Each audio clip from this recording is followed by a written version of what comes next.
Olá pessoal, está começando mais um Condomínio Informal, programa que trata o universo condominial de maneira leve e descontraída. Estou aqui com o meu time de síndicos 5 estrelas e hoje nós vamos tratar de um assunto que é o limite de atuação, de utilização da sua unidade residencial com fins comerciais.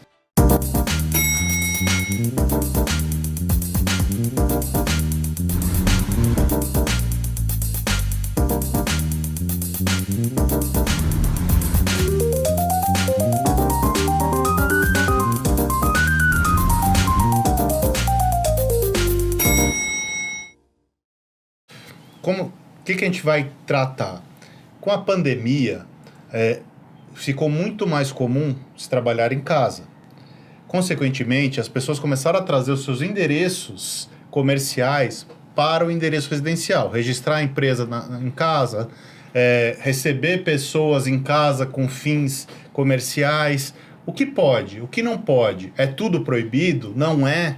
Vanessa, você quer começar a falar sobre esse assunto? Claro. Olha, a primeira coisa, a gente tem que tomar cuidado, é com o superuso da unidade privativa. E quando a gente fala em superuso da unidade privativa, consequentemente, a gente fala também do superuso das áreas comuns, a exemplo dos elevadores, da portaria, dos interfones. Os empreendimentos, quando são entregues, eles já são ali a natureza ou residencial, ou comercial, ou a natureza mista. O caso que o Rogério trouxe é o caso dos condomínios residenciais que são utilizados, ou muito utilizados, para as questões também comerciais. E isso causa e pode causar muitos dissabores dentro de um condomínio e o síndico, que acaba sendo um síndico de unidades privativas residenciais, acaba tendo que ter as duas funções. E por que as duas funções? A gente tem a questão do superuso, como eu falei logo no começo. Tudo é mais utilizado, dobro, às vezes, o dobro. E tem a questão das entregas, por exemplo, de correspondências. Eu tive vários casos onde os moradores não se deram nem ao trabalho de avisar o condomínio sobre a razão social da empresa, pessoa jurídica, e muitas vezes nem colocaram apartamento. E por que não colocam apartamento? Porque quando, às vezes, eles fazem o registro na junta comercial, por exemplo, eles colocam somente o endereço da empresa, entre aspas, e não colocam... Não colocam nem conjunto, nada? Às vezes não. E sabe por que não? Porque às vezes quando ele coloca apartamento, eles falam o seguinte, não, mas aqui não é uma zona comercial, então não poderia, às vezes, registrar a empresa naquele endereço. E hoje a gente tem uma questão de zoneamento. Então chega uma correspondência, chega uma entrega em nome de uma pessoa jurídica que a gente desconhece de onde é, em nome do condomínio. Não tem a nomenclatura do apartamento, não tem como identificar de quem é. O que eu peço para o funcionário fazer? Devolver. Se a gente não tem essa informação, como é que a gente vai fazer? Pior, então, quando chega o oficial de justiça, que não tem a informação de qual unidade privativa é, chega lá no condomínio e a gente fala, não tem ninguém aqui com esse nome, o endereço está errado. Então, tem essas questões que a gente tem que observar. E depois, o morador, ele percebe que voltou, o que ele faz? Ele chega de forma raivosa, descontrolada, sem educação nenhuma, gritando muitas vezes, falando que não teve o devido cuidado. Que é isso? Condomínio não grita. O povo é tão... Eu acho que eu tô traindo o dedo podre. O povo é tão educadinho, né? Tão calmo, né? Nossa, eles são ursinhos carinhosos. Só que não, né? São bravos iguais os condôminos do Carlos, que tem que lidar aí com vários leões de chácara. Mas brincadeiras... Não entendi, mas tudo bem. Brincadeiras à parte, a situação ela é bastante delicada. Bastante delicada mesmo, porque a gente lida, por exemplo, com oficiais de justiça vindo fazer citações ali de audiências normalmente trabalhistas, que muitas vezes, por conta da devolução ou de uma citação, às vezes, e o cara fica querendo descobrir quem que é, porque às vezes o porteiro erra. Vocês nunca viram um errando, Sim, né? muito. E aí recebe, fica tentando procurar se tem alguém ali no condomínio e a gente não sabe a identificação. E quando a gente sabe de quem é a identificação, a gente procura falar com o condômino a respeito disso e ele faz o quê? Ele desconversa, né? Eles não falam. Porque tem a questão, né, Van, assim... Existem condomínios de 40 unidades, 50 unidades, que é muito simples você tratar a correspondência, né? Por mais que tenha um volume grande hoje em dia de encomendas e tal, mas existem condomínios de 2.000 unidades, de 3.000 unidades. Como você vai separar e você vai lembrar que aquela empresa é do fulano que mora na torre tal, na unidade tal, que você quase tem... impossível. É impossível. E assim, o porteiro, que você falou, o porteiro, realmente, eles trocam as coisas, porque é um trabalho também, é aquela história, né? O porteiro entrou na história do Jaque, né? Na verdade, ele tinha que só abrir porta e controlar acesso. Aí, já que ele tava lá, ele começou a receber correspondência, separar correspondência... Receber e controlar correspondência. Já aumentou um pouco o escopo dele. É interessante colocar e que... mais, né? E um monte de outras coisas. Esse cenário, o aumento de correspondência, eu acho que não é tão vistoso, né? Quanto, por exemplo, vamos supor que eu abri a Priscila Bolos. Eu faço na minha casa... E eu recebo as pessoas para retirarem os bolos na minha casa. Aí é complicado. Então, assim, existe limite. O condomínio é residencial. Eu falei pra vocês de um condomínio meu, que tinha na janela, vendo bolo. Você fala. Pra mim, você Gigante. falou. Pra mim, você falou. A mulher colocou, ela mandou fazer um banner do tamanho Pra da janela, fora, não é pra pra- fora, vendo bolo, apartamento tal e o WhatsApp. Nossa. Quando a gente viu aquilo, eu falei, não é possível. É brincadeira. Você sempre acha que é Peraí, né? brincadeira, né? Eu achei que era E aí brincadeira. a pessoa deve achar que, porque tá dentro do apartamento dela, Ela pode fazer tudo. Então, e ela falou exatamente isso. Mas eu tô fazendo, eu preciso pagar o condomínio. Aí eu disse, olha, eu até entendo, mas a senhora pode fazer o mercado interno, a senhora não tem autorização para colocar uma faixa, um letreiro desse tamanho aí na janela. Na verdade, nem o mercado interno ela poderia, no final das Sim. contas, nem poderia, mas Sim. se faz... Quando tem alguns condomínios que eles têm a individualização, por exemplo, de consumos de água e gás, eles até permitem esse mercado interno Sim, entre eles. ali. face e vista grossa, Mas, né? face e vista grossa, mas entre eles ali. Agora, imagina uma placa gigante, e aí todo mundo chegando lá, apartamento tal. Então, a pessoa vai até o condomínio e fala, eu preciso comprar bolos, por favor, a unidade tal. Veja, ainda tá usando o funcionário colocando do a condomínio. segurança do Coloca a segurança do condomínio. condomínio. Fora a Isso segurança também, do é. condomínio. Exato. E quando a água não é individualizada, o gás não é individualizado? Super uso da Aí- E unidade aí eu privativa. quero fazer um bolinho pra vender. Todo mundo é sócio ali, é sacanagem. Coxinha. Aí eu... Tá dando fome. Teve um condomínio Aí- que a mulher ela fazia comida pra fora e ela pegou e colocou uma prateleira de metal de aço no hall da frente Você do apartamento. contou. E aí todo mundo vinha lá, apartamento tal, retirava. Então eles retiravam ali no hall já as marmitas. Era rua privativo? Rota de fuga. Não é porque... A gente teve que mandar tirar. Porque tem apartamento que tem o hall privativo, Tem, né?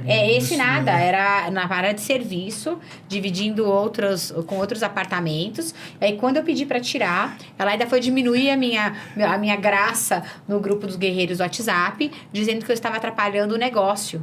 E aí, os moradores que gostavam das marmitas começaram a se crescer ali, falando que queriam que ela continuasse. E, obviamente, todos foram notificados ali nas reclamações de que tinha ali a norma do Corpo de Bombeiros de que era uma rota de fuga. Mas Eu falo que a gente nessa área, a gente aprende coisa nova todo dia. e aí você imagina. Aí você imagina. Uma situação que eu nunca tinha visto, mas é impressionante. Passou uma criança E ela ali e cozinhava percebeu. Passou uma criança ali e percebeu que ela coloca as marmitas meio-dia. Pegou 2 marmitinhas e saiu andando. Ainda vão falar que é culpa da síndica que comeu Pois as é. marmitas da mulher. Mas, ó... fala. Dentro desse ponto que você levantou, né? Só reforçar. E, de novo, né? Nosso papel é fazer cumprir a lei e aquilo que está na convenção. Mas eu sou partidário do seguinte aspecto. Se a minha liberalidade afeta a coletividade, então, desculpa, não pode. Se a minha liberalidade só afeta aquele condômino, ok, a gente pode dar um jeito. Vou dar um exemplo prático, que vira e mexe acontece num condomínio nosso, que a gente administra. Esse condomínio tem uma particularidade. Os elevadores sociais são maiores do que os elevadores de serviço. Então, vira e mexe, já foi construído assim, enfim. Vira e mexe, acontece o quê? Uma mudança para sair ou uma mudança para entrar, um determinado eletrodoméstico não cabe, um sofá não cabe no elevador de serviço, aí o morador vem pedir para usar o elevador social. E o regulamento interno é terminantemente proibido. Eles foram explícitos, inclusive trataram um assunto em assembleia no passado para alterar, deixar bem claro que não pode usar o elevador social. Eu, por exemplo, já até comentei isso uma vez com um dos conselheiros, eu falei o seguinte, eu, por exemplo, temos funcionários para fazer esse tipo de serviço, sem problema.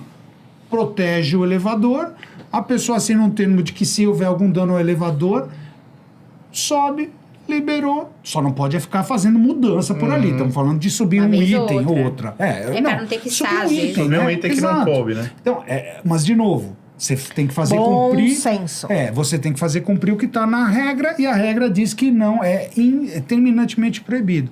Eu já tive várias situações em que o morador novo chega e fala assim, porque não coube e tal, eu não posso usar o elevador social. Eu falo assim, olha, infelizmente eu não tenho como. Porque se eu deixar o elevador social, ele está afetando a coletividade. Aí ele fala assim, mas não dá tempo mais. Normalmente, se mudança é de sexta-feira, né? Eu não consigo, a essa hora, buscar uma empresa para fazer içamento e tal. Eu falo assim, olha, eu compreendo perfeitamente.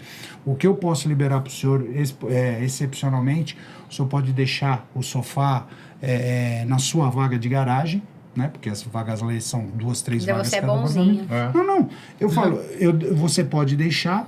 Não é permitido pelo regulamento, mas essa situação você não está afetando mais ninguém. Está afetando, no caso, você, para poder tentar ajudar a pessoa, né? De novo, eu particularmente, essa seria uma regra que eu mudaria pela minha vontade. A regra do elevador. A regra do elevador social. Mas, para isso, a maioria precisa decidir que aquela regra pode ser ter uma mudada. exceção. Afinal, não é Né? você que manda, né? Exato, Quem manda são eles. exato. Então eu procuro orientar justamente nesse sentido. É você fazer a regra do bom senso, mas sendo o bom senso coletiva, né? Não, no coletividade, prédio não que a gente o bom senso mora, individual. No prédio que a gente mora, era proibido utilizar o elevador social Aí tava lá, pá, um monte de coisa e carrinho de neném.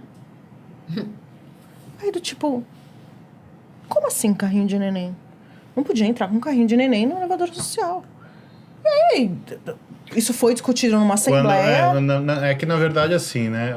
Mais ou menos das fases de condomínio que a gente falou em um outro programa, quando o condomínio é instalado, geralmente não tem criança, né? Bebê. É difícil ter bebê. Os bebês vão acontecendo depois que geralmente se muda para um prédio novo, um casal recém-casado, e vai começar a fazer a família a partir dali, né? E aí começam a aparecer as crianças. E aí começou a aparecer as crianças, começou a dar A necessidade, né? Então, mas aí que foram ver que não podia o carrinho de bebê dentro depois do prédio de um tempo de vida já. Eu parto do Não, seguinte... eu não sei se vocês já viram aqueles prédios que não pode entrar com sacolas no elevador social. Aí você pensa, bom, então quer dizer que eu comer a sacola ali de chocolate, não posso entrar no elevador social. Não, se você conseguir segurá-las na mão e não precisar colocar no chão, você pode entrar. Aí, tipo, vão criando sub-regras que você fala... Que chega até a ser ridículo, né? Assim... Mas a gente já saiu do tema, né? Isso que eu ia falar, eu ia trazer de volta, só deixar o Carlos falar para voltar. Não, o ponto exato é justamente o seguinte, é você garantir que as pessoas tenham o direito a usufruir do seu condomínio, do lugar onde elas moram, da melhor forma possível, sem afetar a coletividade. Sim. Esse exemplo que você iniciou o nosso programa falando do endereço da empresa, né, no CNPJ... Que por acaso é o tema do programa? Não, mas eu não vejo nenhum problema da pessoa ter o CNPJ no endereço dela. Tá? Ela não está afetando ninguém. Agora, se ela começar a usar o endereço dela como ponto comercial. Um ponto comercial, seja para o que for, aí desculpa. A massagista, eu tive um caso, a mulher era massagista e ela usava a sauna do condomínio levando os clientes. Não pode. Aí não, se os clientes cada hora do condomínio, beleza. Não, ela alterava todas as vezes no app da administradora o nome de moradores. Cada hora ela burlava o sistema, entende? Aí você consegue, com testemunhos, aplicar uma bela de uma multa. Mas aí foi o que aconteceu. O morador, ele entrou em contato, ele falou, você vai me colocar como morador também? Aí ele, como assim? Não tô entendendo, porque eu sou seu vizinho. E aí descobriu-se que ela usava a sauna do condomínio para receber clientes na massagem. Ou seja, usava o espaço para fins comerciais, atrapalhando. Detalhe, a sauna agendada ali. Eles fizeram justamente sauna agendada para cada um ter... Para um condomínio grande, ter uma privacidade. E ela usava dessa forma. A gente já teve casos assim com personal trainer que leva pra academia do condomínio, dá aula, ganha o dinheiro. Tipo, não é que eu, moradora, estou levando o meu personal. Não. O personal está levando um aluno. O morador está levando um aluno. A gente tinha quadra de tênis também, né? O professor de tênis. Mas ele dava aula pros próprios moradores, né? Não só. Mas aí se o cara vira e fala assim, esse aqui, eu reservei a quadra... Aí, vamos além, né? Eu reservei a quadra de tênis. Ele é meu amigo. E vai jogar comigo. E aí? Não, eu tô dizendo... Eu só quis dizer que também teve a questão... Só que, na verdade, não é amigo, é aluno. Cada hora é um amigo. Gente, é muita falta de respeito, eu acho. Tem um momento que... Assim, eu acho que isso entra naquele tema do programa que a gente gravou há algum tempo, falando que não tem sistema de segurança 100%, assim como não tem nenhuma regra 100%. Você consegue O brasileiro mimir. bula tudo.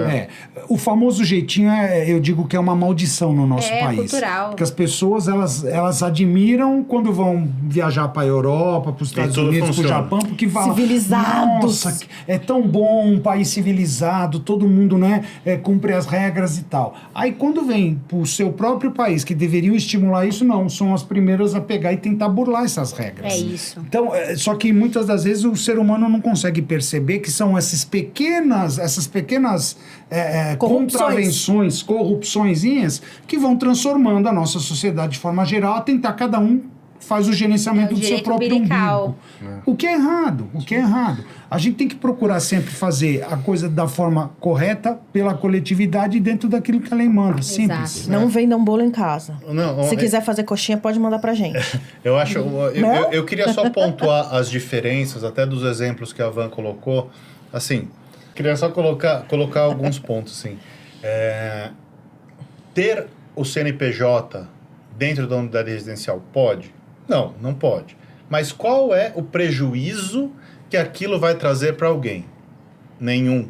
Zero. Pode aumentar um pouco a questão da correspondência, mas é uma coisa que é muito... Se tiver tudo certinho... A gente imagina que... Teve um caso de uma mulher que ela é representante farmacêutica de remédio, chegavam caixas o tempo inteiro de medicação. Mas aí é uma exceção, né? Assim, aí é uma questão que tem que ser tratada como exceção. Em geral, não causa nenhum problema, né? Exceções tratadas como exceções.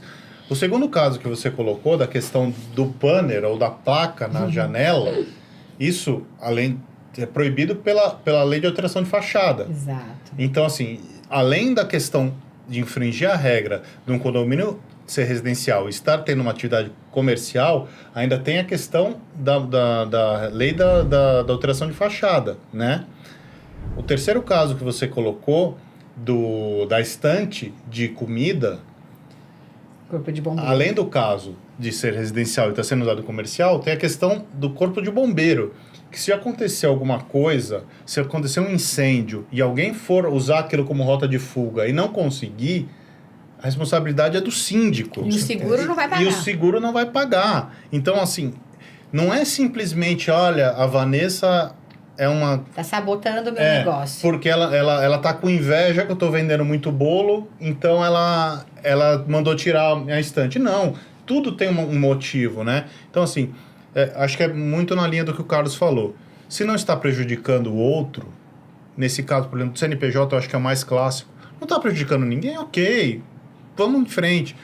Só que a partir do momento que você começa a superutilizar a unidade ou ter algum prejuízo para os outros, eu acho que já precisa ter um pouco de bom senso. É isso. O diretor falou que está acabando a fita VHS aqui, ó, da câmera. A gente não tem mais tempo. A gente vai ficando por aqui. Espero que vocês tenham gostado do assunto. Nós estamos nos tocadores de podcast também, além do YouTube. E a gente se vê a semana que vem. Um abraço.